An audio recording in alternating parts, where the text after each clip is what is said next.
علامہ اقبال ساری عمر اسلام کی شان اور اسلام کے حوالے سے شاعری کرتے رہے، لیکن اسلامی شعار کے مطابق وہ داڑھی نہیں رکھتے۔ ایک مولانا صاحب علامہ صاحب کے پاس آتے تھے کسی مسئلے کے تحت اور ان سے مشورہ کیا کرتے تھے۔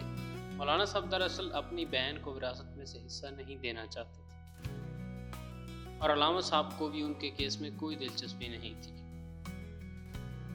لیکن پھر بھی مولانا صاحب کہیں نہ کہیں سے آ ٹپکتے اور ان سے گپ شپ کیا کرتے تھے،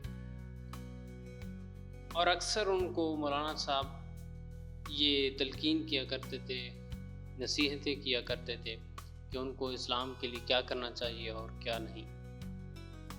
تو علامہ صاحب نے ایک بار تانگ آ کر ایک دن ان سے کہا، مولانا صاحب آپ کی نصیحتوں کا مجھ پر گہرا اثر ہوا ہے اور میں نے یہ وعدہ کیا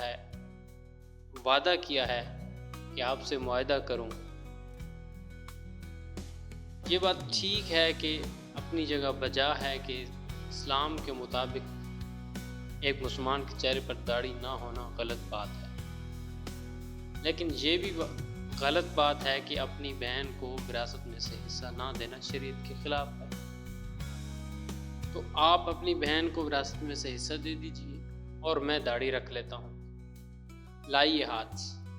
نہ مولانا صاحب کا ہاتھ بڑھا اور نہ علامہ اقبال کی داڑھی۔